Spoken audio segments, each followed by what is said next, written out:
This is the maximum, actually. This is the maximum. Try your best. See, it's the maximum.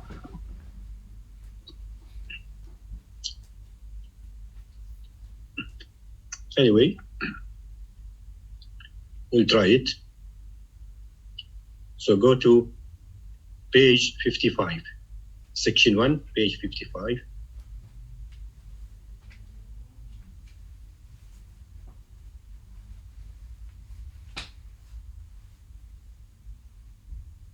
There is one student joining now. We will wait for him. His name is Fahad. Fahad, we will start the listening now. Open your book, page 55, please. Page 55. Okay, Fahad?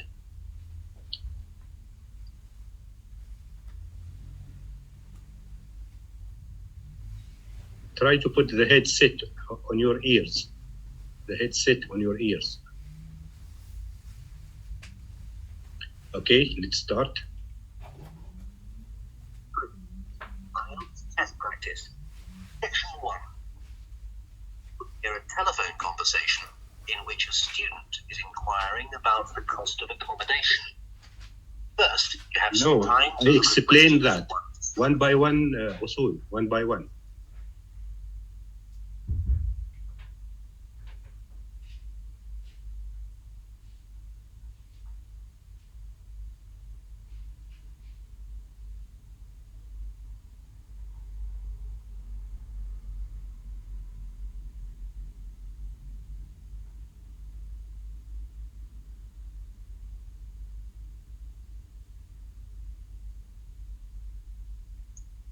As an example that has been done for you. On this occasion only, the conversation relating to this will be played first.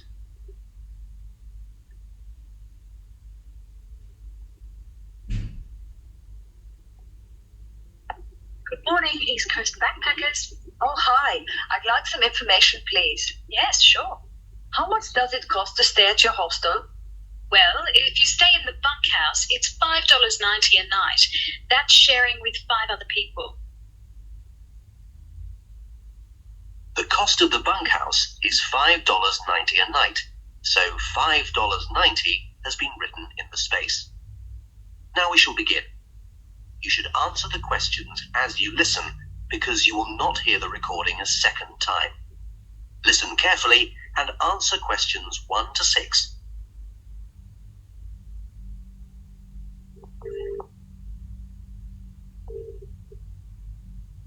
Good morning, East Coast backpackers. Oh, hi.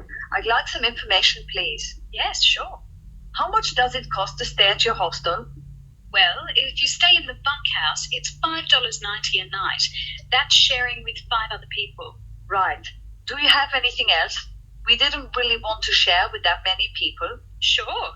We've got cabins for $11 a night, or if you want air conditioning, then they're $14. So, the cabins with air conditioning are $14. Correct. Okay. Are you right on the beach? It's a 5-minute walk to the beach, and we also have a swimming pool. What about diving? Can you do any scuba diving? Sure. And we offer a special package for diving. Great. I'll get back to you.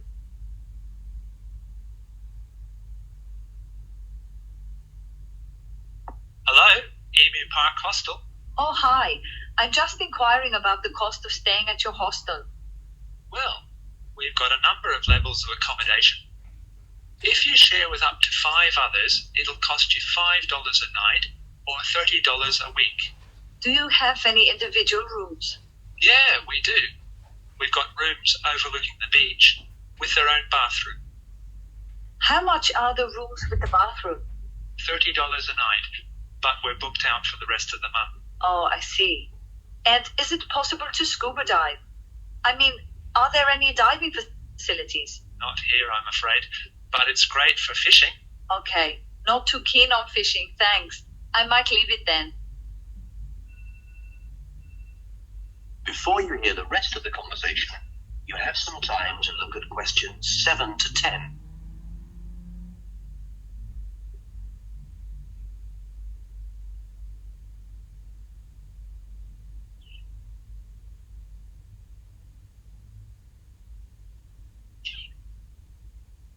Now listen and answer questions 7 to 10.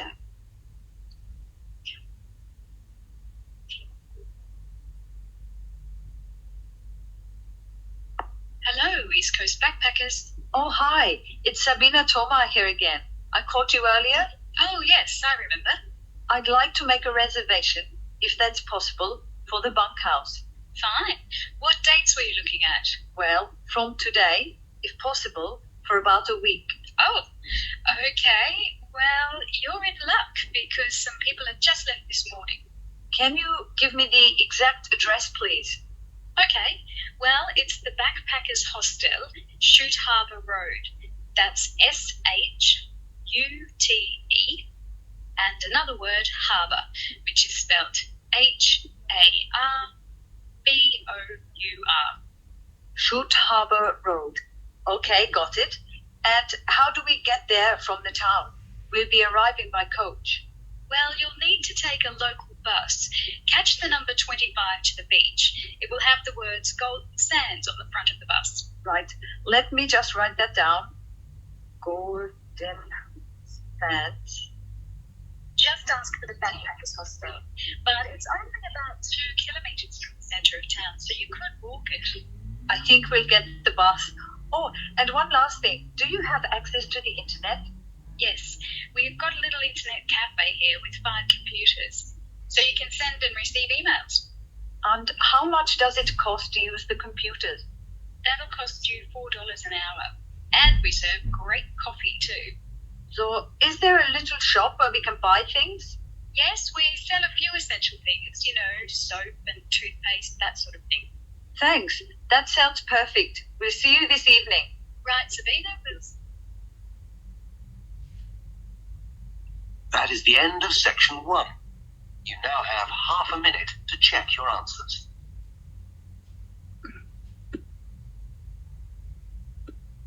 Check your answers now. You have half a minute to check your answers.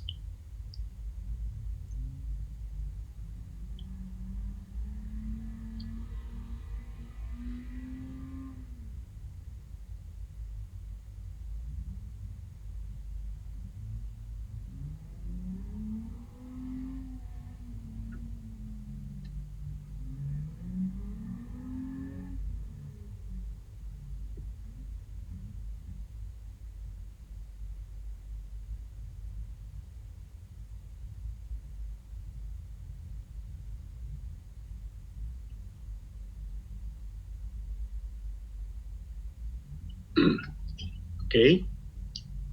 How was it? How was section 1?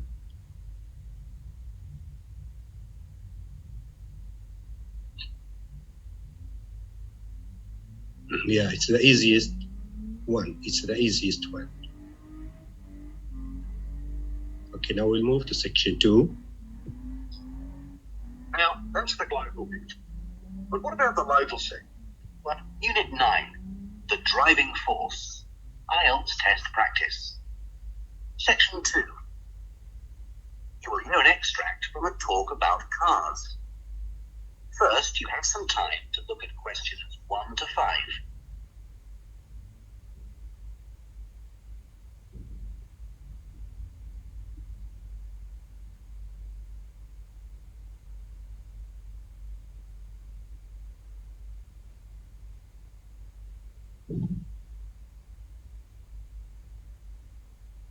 Now listen carefully and answer questions 1 to 5.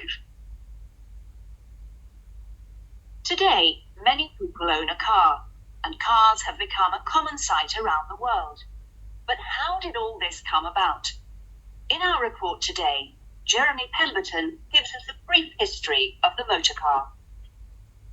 Well, the first thing you should know is that no single individual was responsible for the invention of the car, or automobile as we call it in the States. The important thing to remember is that the car developed slowly over time, as hundreds of people sought to produce a motorized vehicle. This means that it's hard to say exactly when the car originated. The name automobile dates back to a drawing of a carriage mounted on 4 wheels that was designed by a 14th century Italian painter named Martini. The name that he gave it, automobile, is half Greek, auto meaning self, and half Latin, mobile, meaning moving. Car, on the other hand, comes from a Latin word, carus, meaning cart or wagon. Add to that all the French words associated with cars, such as chauffeur, chassis, and garage, and you can start to see how complex the history is. It's believed that the first electric-powered road vehicle was built in about 1839 in Scotland by a man called Robert Anderson. The concept of an electrical engine that could start immediately and run quietly was very attractive at that time, as indeed it is now. The first designs were not very successful, though. Later, there were some improvements to these, and this led to the appearance of electric taxis on the streets of London in the late 1800s.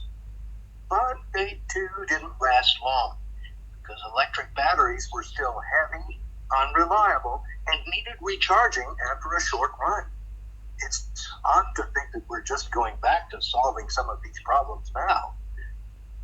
The first real automobiles were very much like motorized versions of horse-drawn vehicles and were referred to as horseless carriages.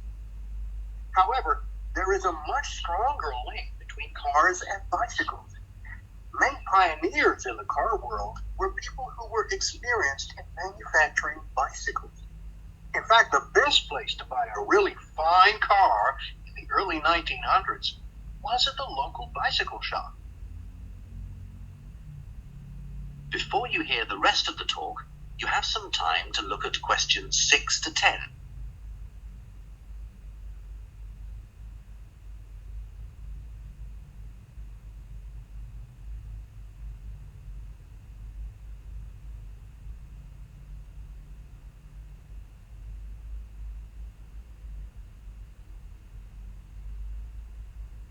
Now listen and answer questions 6 to 10.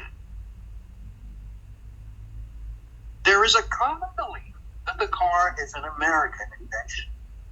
But the American car inventors came on the scene relatively late, and while some succeeded, most failed. Then along came Henry Ford. Ford was born in 1863. His parents were farmers who had traveled to America from Ireland, but their son disliked the rural lifestyle. And in 1879, when he was 16 years old, he left home and walked to Detroit to find a job. He worked as an apprentice in a machine shop, and in his spare time, he built an internal combustion engine from plans he found in a magazine. It had bicycle wheels and was steered by a tiller. It had no brakes or reverse gear and was so noisy that the public hated it.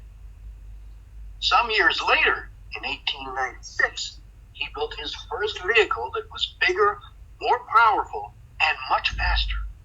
It was called the quadricycle. This proved more popular. He was actually able to sell it and raise money for further experiments.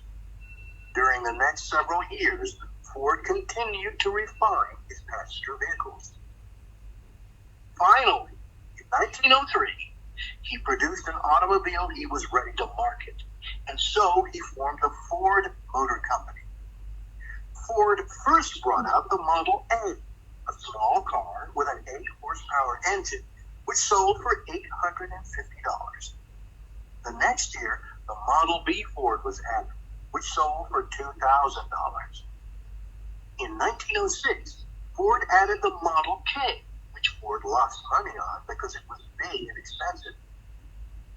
At this point, he decided to concentrate on a light, simple model that could be sold inexpensively. The new design was called the Model T, easy to operate and repair. Customers responded to the advantages of the Model T, and production increased. Gradually, Ford found a better, faster way to build cars, and in 1914, he opened the world's first auto assembly line. Suddenly, a car could be turned out in 93 minutes. By 1924, half of the cars in the world were Fords. The Model T sold for $290, and profits piled up. Henry Ford did not create the automobile, but it was he who led the manufacturing revolution. He said he would ensure that just about everyone had a car. He kept his word, and life has never been the same since. That is the end of section 2. You now have half a minute to check your answers.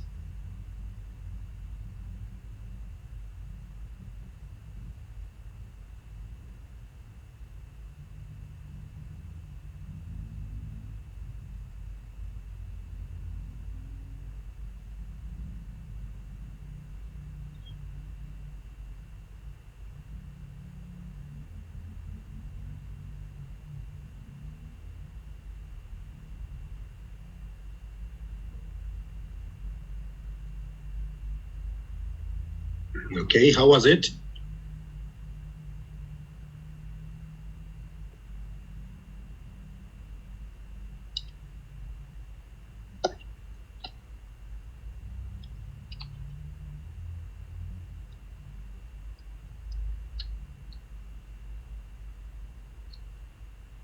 Yeah, sound is bad, I know that.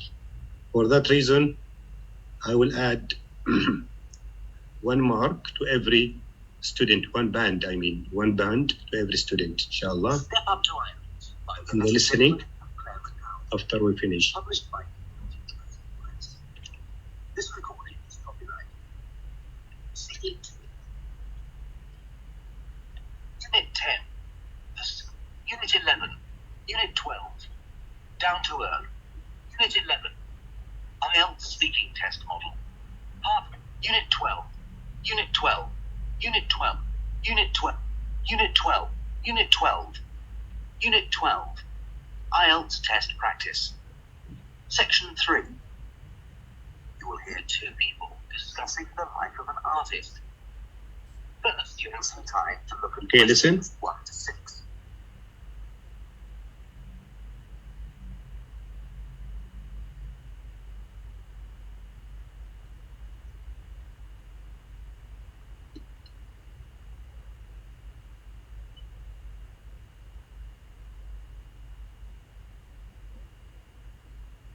Now listen carefully and answer questions 1 to 6.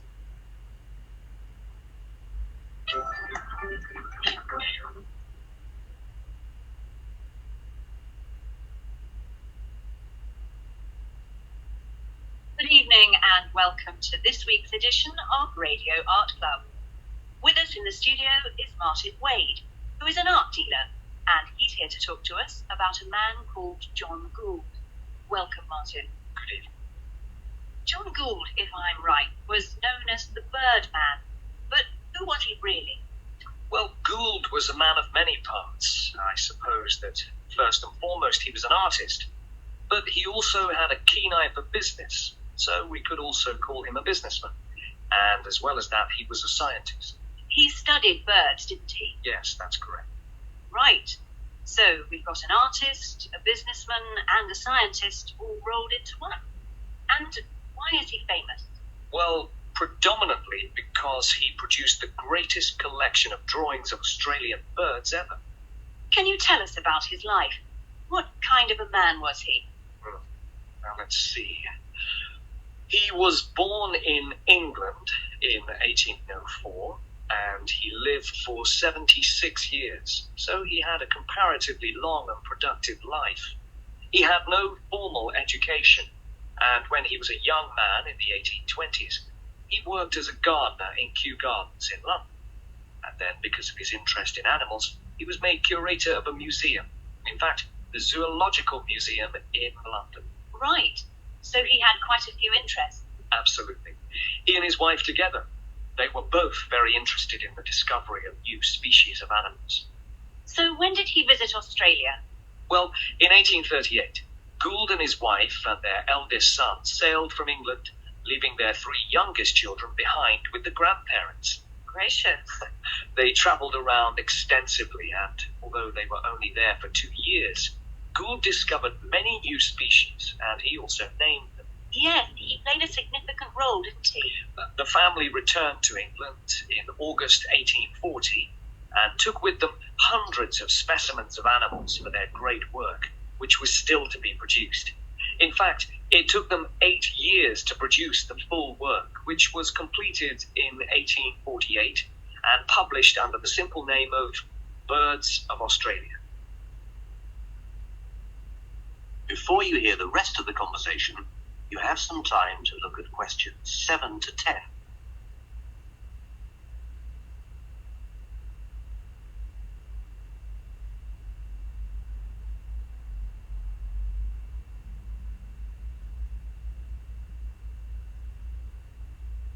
Now listen and answer questions 7 to 10.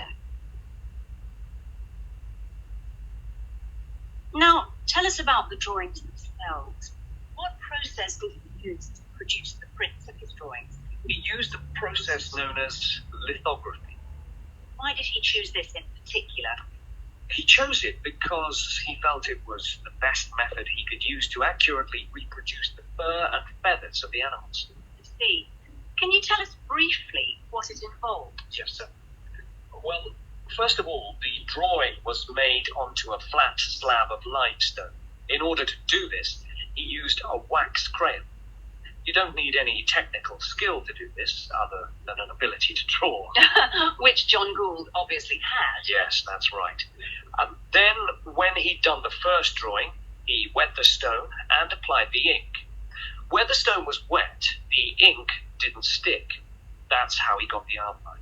Aha. Then the inky picture was transferred to a piece of paper using a special printing press. Simple. Many of the prints are coloured. How did they do this? Well, it was a slow and laborious job. Each individual picture was coloured by hand. Right.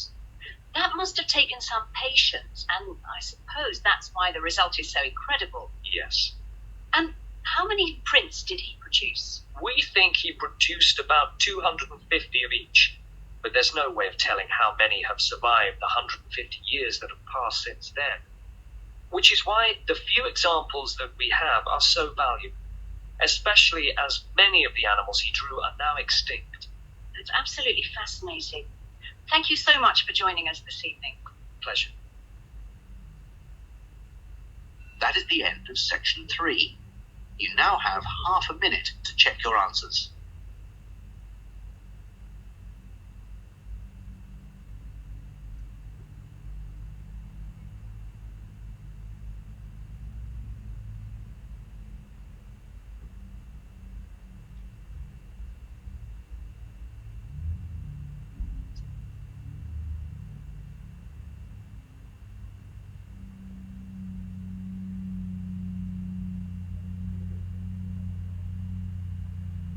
Unit 13, Safe as Houses. Okay.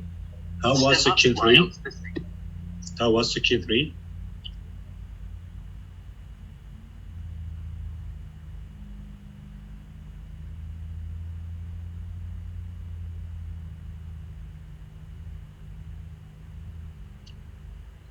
Nice.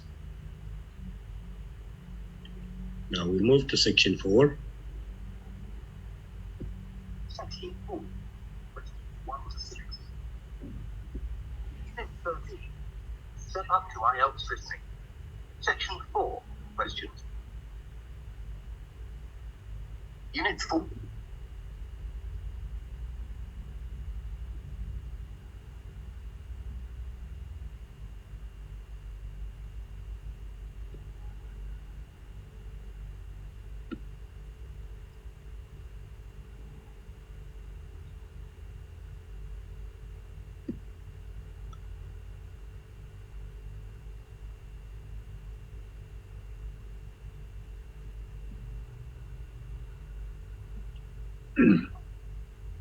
Sometimes there is a problem with the CD itself. See?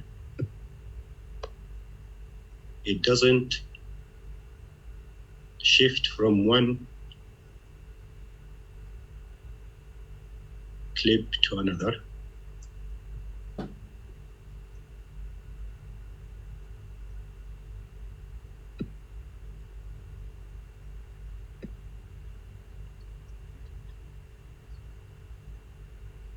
We need more community involvement. Unit 12. Step up to IELTS. Section 3. Unit 12. Step up to IELTS listening. Section 3. Questions 1 to 3. Unit 12. Step up to IELTS listening. Section 3. Unit 12. Step up to IELTS listening. Section 3. Unit 12. IELTS test practice. Section 3. Now, tell us about the drawings. Unit 30. Safe as houses. Unit 30. Step up to IELTS listening. Section 4. Questions 7 to 10.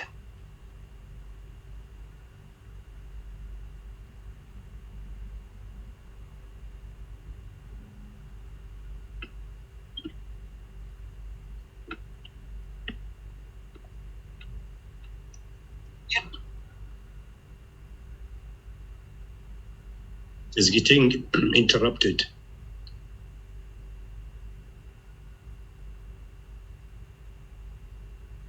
Okay.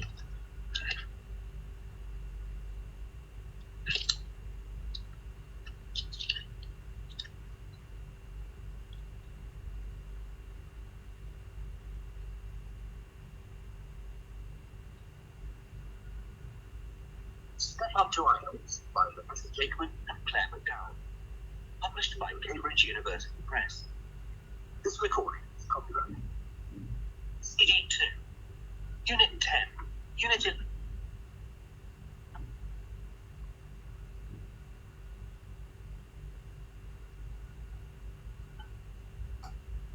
Unit 12. Step up to IELTS listening. Section 3. Unit 12. Step up to IELTS listening. Section 3. Questions. Unit 12. Step up to IELTS listening. Section 3. Question 4. Right. Well, those are all good objectives. Unit 12. Step up to IELTS listening. Section 3. Unit 12. IELTS test practice. Section 3. Now, tell us about the Unit 30. Safe as houses. Unit 30. Step up to IELTS listening. Section 4. Questions 7 to 10.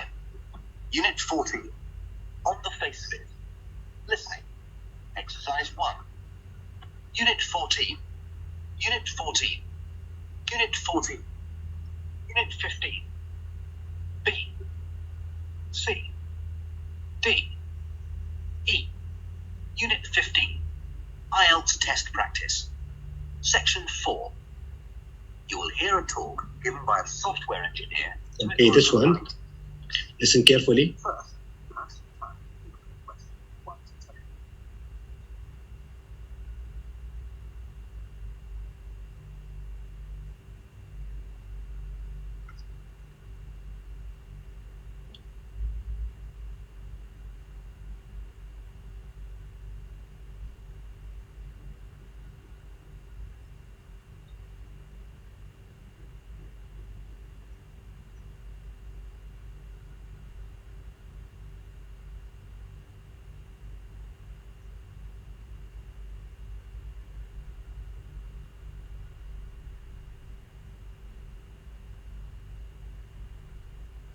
now listen carefully and answer questions 1 to 10.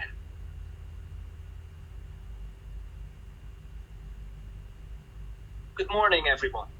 My name is John McNally, and as you know, I'm a software engineer. I work very close to Gatwick Airport in Britain, and at work we assemble flight simulators which are used to train aeroplane pilots. So, before any pilot is able to get in a real plane and fly it, they have to prove that they can operate all the controls in an aeroplane by flying in a computerized model. So, what does a flight simulator look like? Well, here's a picture of one. The simulator here is a model of a plane called an Airbus A320. As you can see, it's a large, almost round blob or box that moves on usually 6 legs to simulate the movement of an aircraft in the air. The legs tend to be driven by hydraulics, but there are some electric ones around. Either way, they operate to simulate the motion, the pitch and roll of the aircraft. The simulator can move up in the air or stretch, giving the trainee the feeling of flying upwards. At the very front, in the curved area here, is the mirror. And this is here so that images can be created that look exactly like an airport or landscape. Inside, the simulator tends to resemble an actual flight deck in an aircraft. And what happens is that generally the instructor stands or sits behind the trainee and positions the aircraft to any airport or any position on that airport using a touch screen. In this way, the instructor can train the pilot. And there are many tests that the instructor can put the trainee through. He can fail an engine in flight, for example, to test the trainee's ability to react to malfunctions.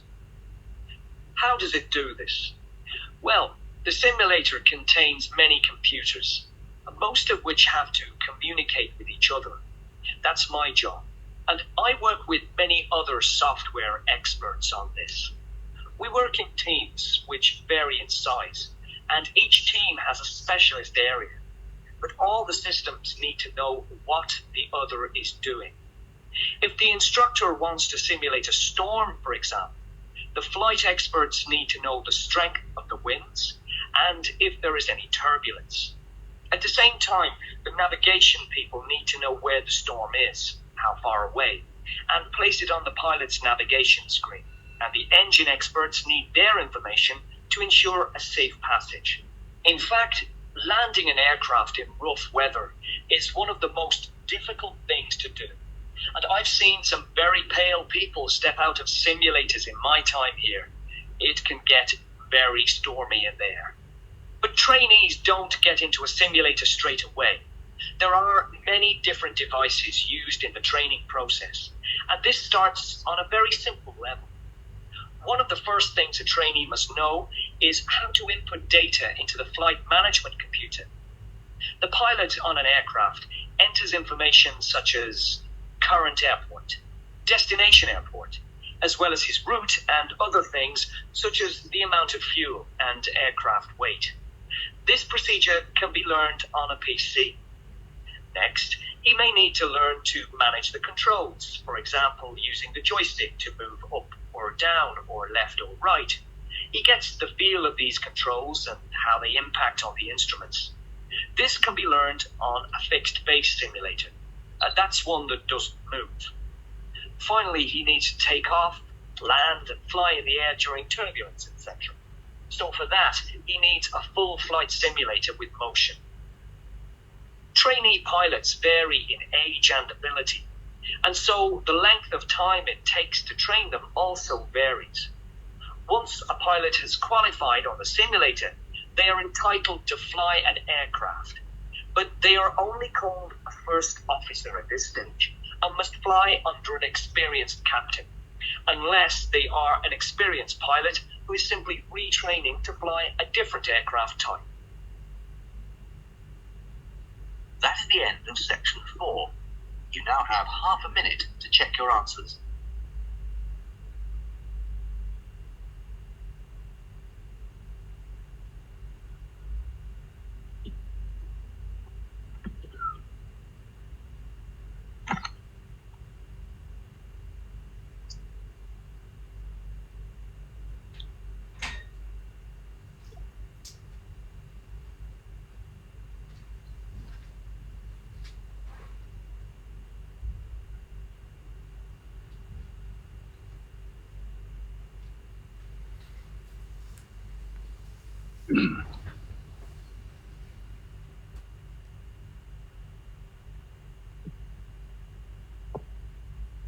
Okay, guys, now I will send you the answers in the group, and you check your answers. Put 1 mark for each correct answer, only 1 mark, okay?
into the answers now.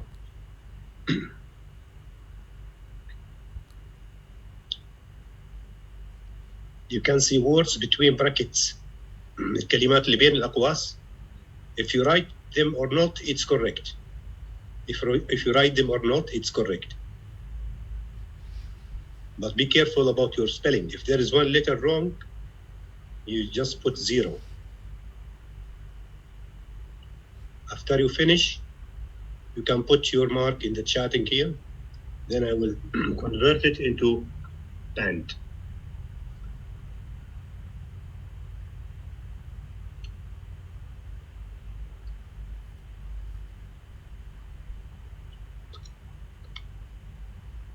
Did you hear what I said?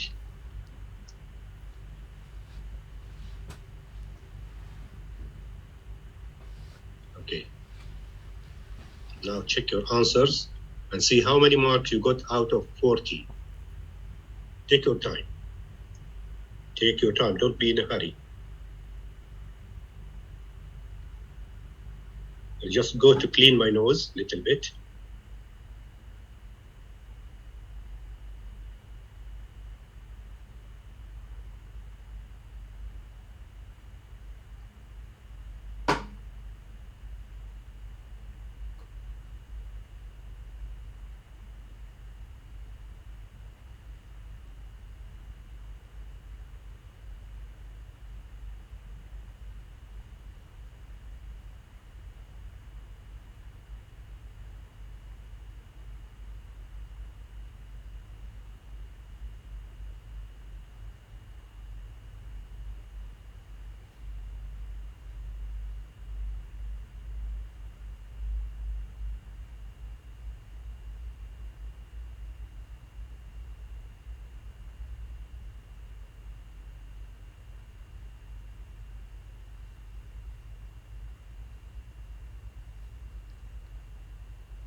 enough to give you half band.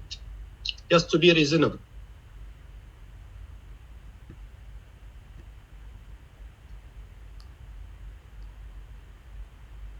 Excellent, Nasser. Excellent.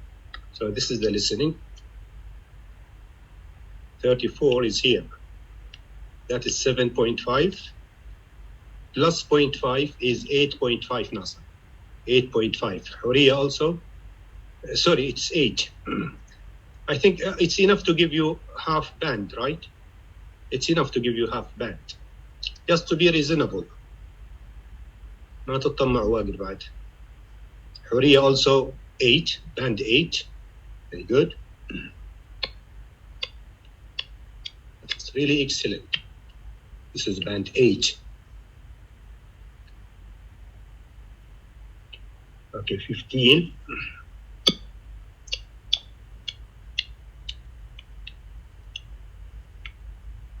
Fifteen is here. 4.5, which is 5. 5. So you need how many marks do you need to get in the ielts? You need only 5.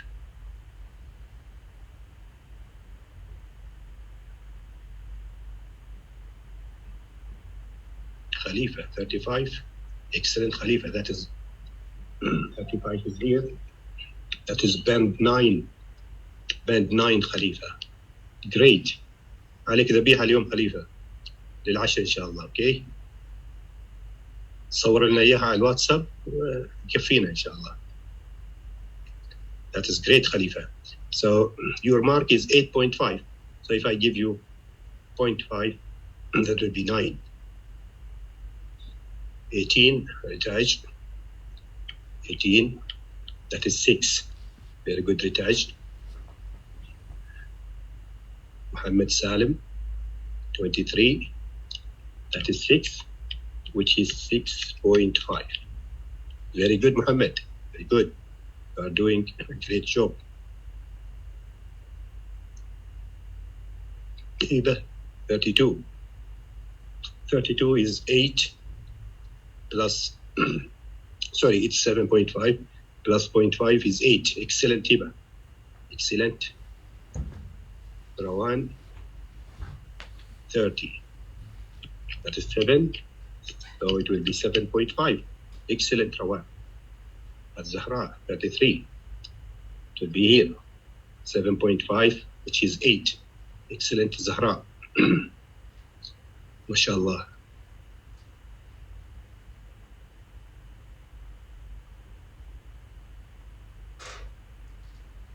Ali Al-Kishari.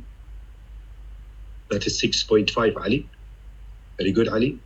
Very good.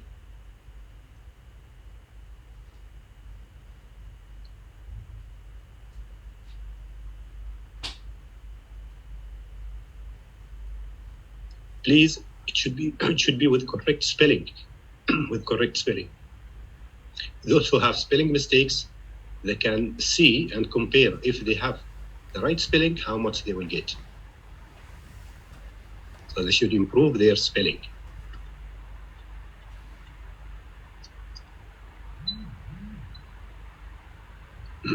Any more? Any more? Those who could not study the listening words very well, please study them after the course and don't go to the exam without finishing the appropriate percentage. I know some of you are employees and they have families. I do consider that. But don't do the exam in a hurry. Take some time. You can do it after 2 or 3 weeks from now. So you can cover the listening words and the other skills words. And I'm sure you will score high marks like your friends. Ahead. Ahead is here. That is 4.5. 4.5.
Okay, guys, this is about the listening. Now, if I gave you listening in the beginning of the course, in the first week, you will never score such bands because you will not be able to cover most of the listening words. That's why I left it till the end to give you enough time to study them, practice them, and live with them, be exposed to them. And now you did it very easily. Okay, that's all about the IELTS. We covered all the skills. Now it's up to you. If you want to make a revision with me, we can study some of the words in list number 3, for example, or 2, put them in sentences, or I can send you the website.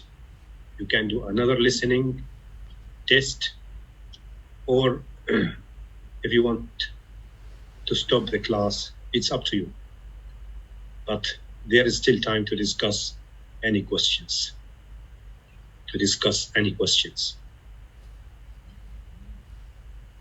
So what do you suggest? Anyway, you can ask me questions in the coming days. Okay, what is the UKVI? Very good question. UKVI is the United Kingdom Visa and Immigration Test.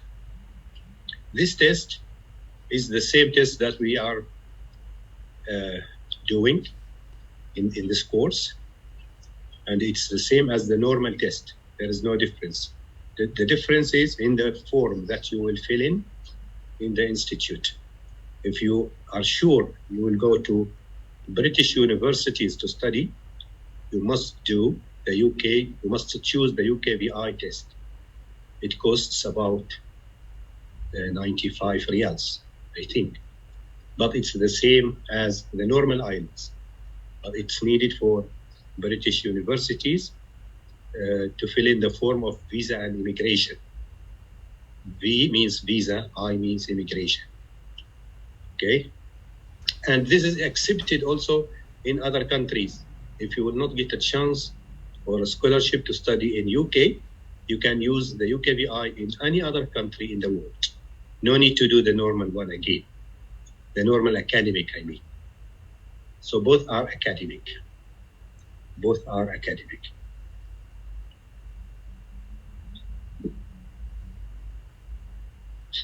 It's difficult really to guess the topics in every month. Very difficult. But as I said, you will find topics from the words that we covered. You will find topics. So try to broaden some words. Try to expect some questions on some words. Okay? Like the importance of civilization to develop a country. How is it important? The importance of appreciation in speaking. Now, if you cannot remember a topic in speaking, you can use your imagination. I forgot to tell you that. You can use your imagination. For example, they might ask you, talk about something that you once found. Something. So it should be something. You should say, what was it? How did you find it? What did you do with it? Why it was interesting. So if you cannot remember, just pick up anything. A picture, a knife, a ring, a diamond. Then create a story, create a scenario. That's all right. They will not say you are lying. No. They would like it when you can use your imagination and talk. But it must be logical. Yeah, if you take the normal IELTS, you'll be accepted in all the countries except UK. So better to do the UKVI from the beginning. from the beginning. I think I submitted most of your writing marks. Those whom I did not, inshallah, during the coming days, when I get very well, I will mark them and send them to you, inshallah.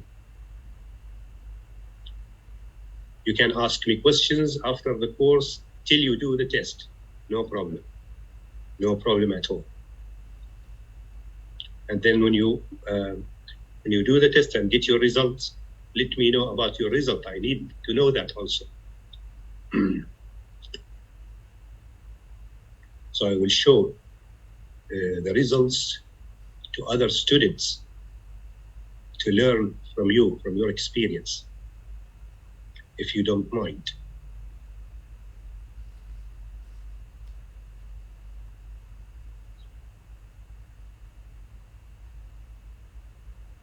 When you take the exam, it will take 2 weeks for the results to be shown. 2 weeks. This is the paper-based test. Paper-based test. But if you do the computer-based test, it will take 4 days to get the results. But you must be very fast in typing using the keyboard.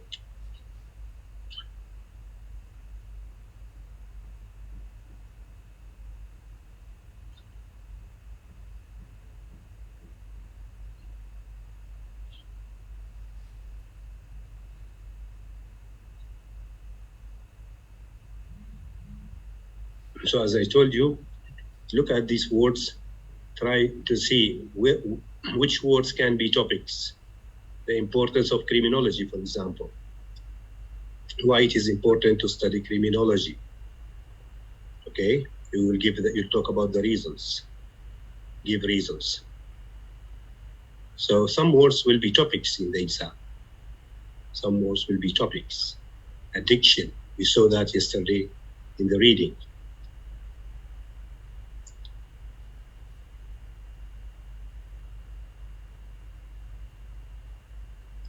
It's my pleasure really to teach you, and I hope to hear good news about you in very good universities.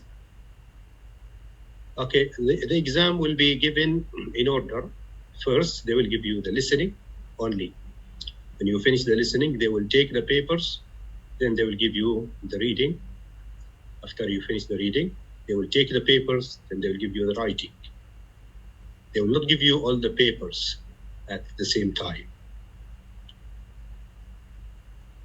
Sometimes it is 2 days, the speaking in 1 day, and the other skills in another day. Yeah.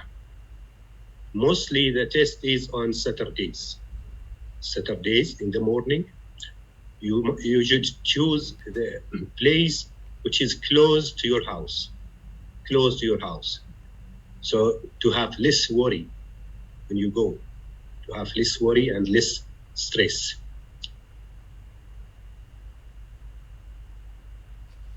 And you must take your ID card.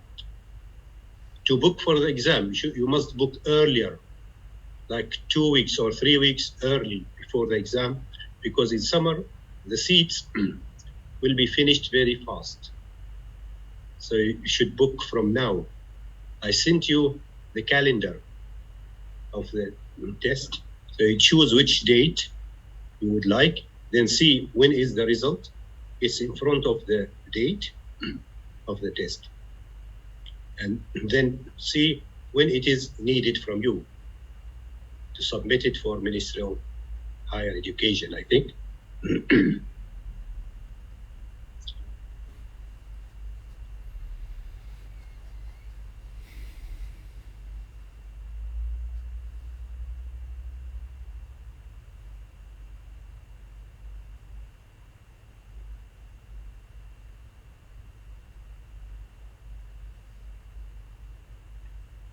Any more questions?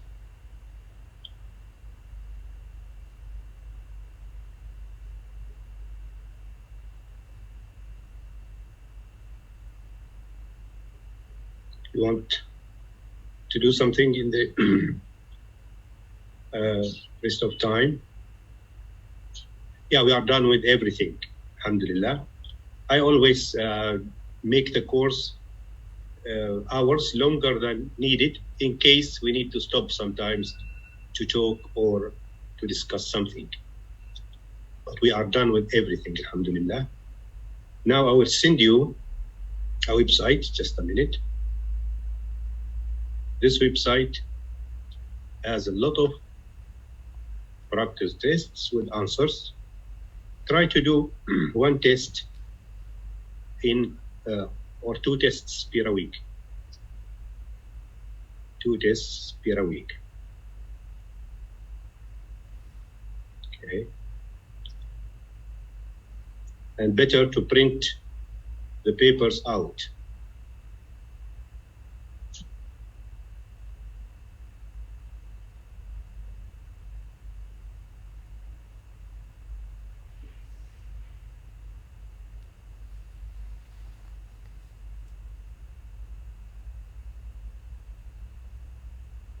Okay, I sent you the website. And you can find other websites also. This is just one. There are many.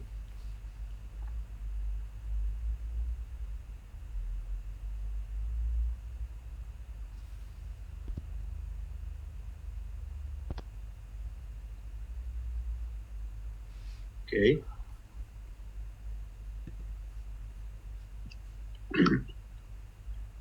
Anything more you want to discuss before we leave?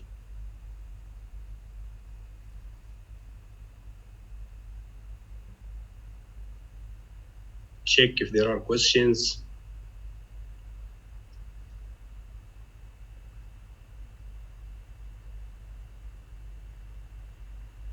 The practice tests, better to print them out. Print out one first, then do the listening from your phone. Use your headset. Choose a very quiet atmosphere when there is no noise, no disturbance to do it.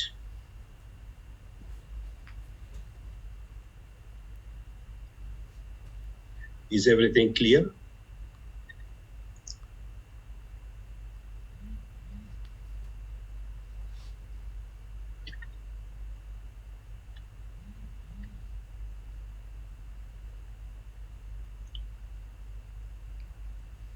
Today, most of you are very quiet. I don't know why. Maybe because it's the last day.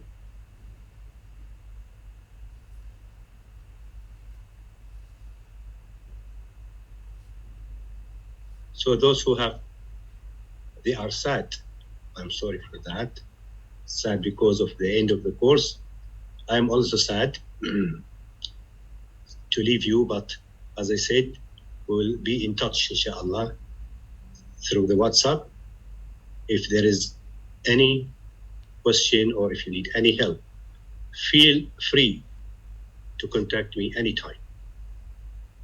Don't hesitate.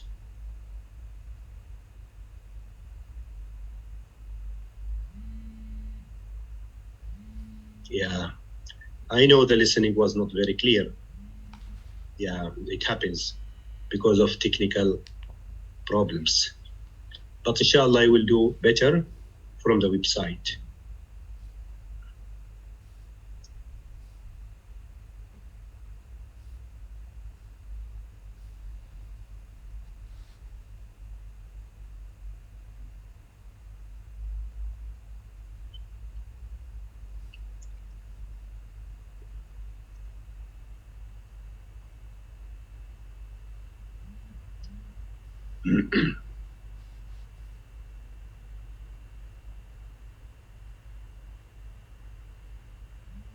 An English literature or lecturer, you mean?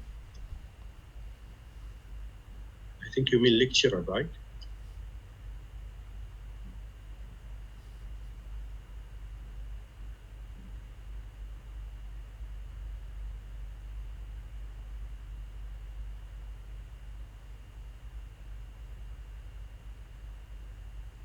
I did not understand your question. Can you clarify it more?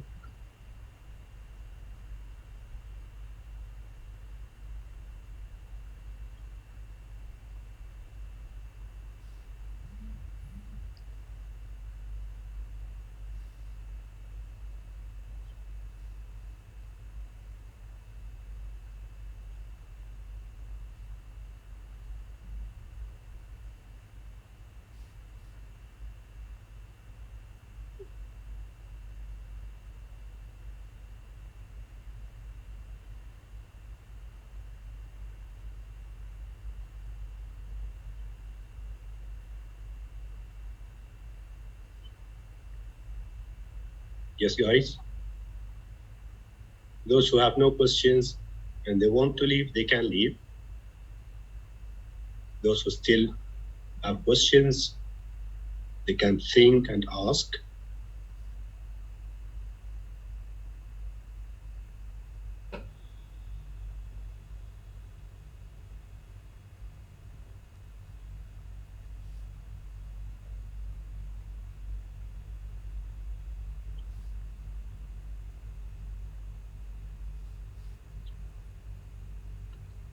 So shall we stop the meeting?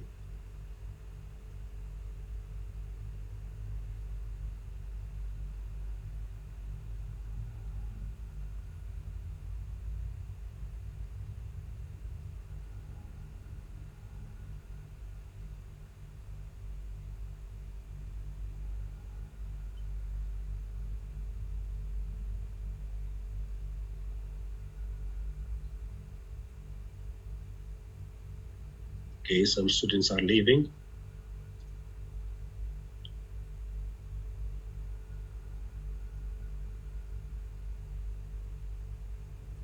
In the exam, you must start with listening. Yes, you must start.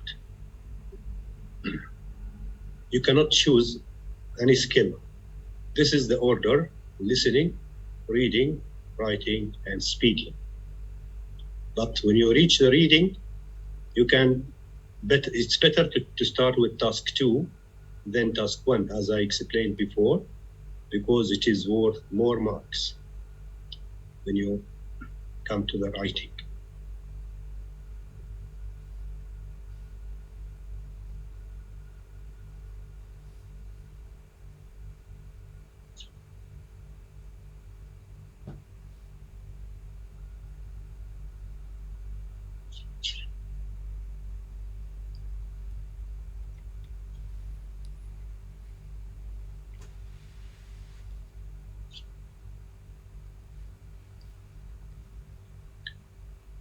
Don't forget to review all the book before you go to the exam, all the book.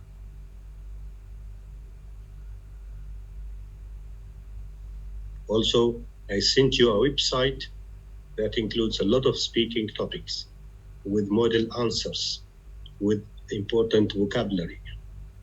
Look at that site. You don't need to print out all the site. You can print out just 3 papers or 4 questions and answers, then try to practice. The others you can study them from your phone or from your laptop.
Today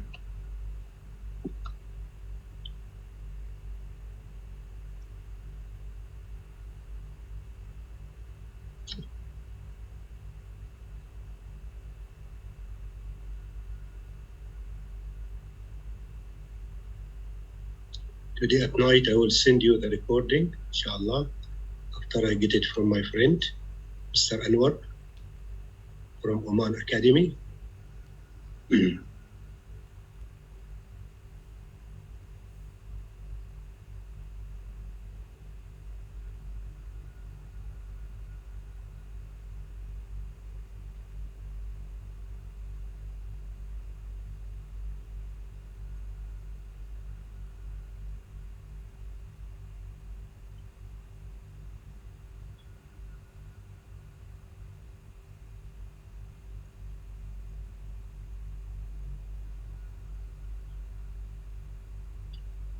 Okay, shall we stop the recording now and quit?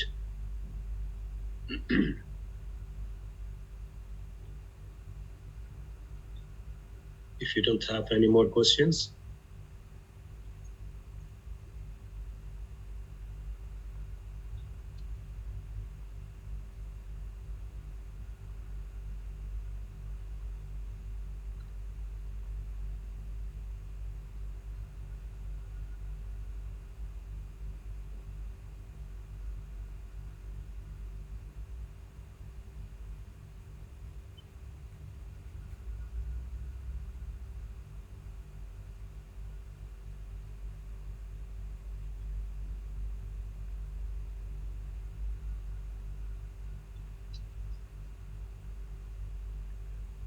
It's the same, as I said.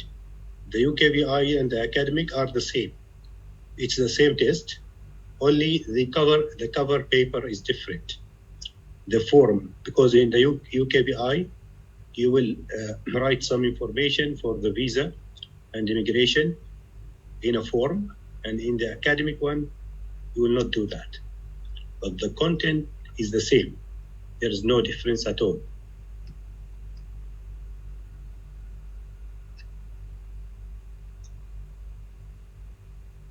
But I advise you to do the UKVI in case you might get a chance to go to UK, and you can use it for other countries as well.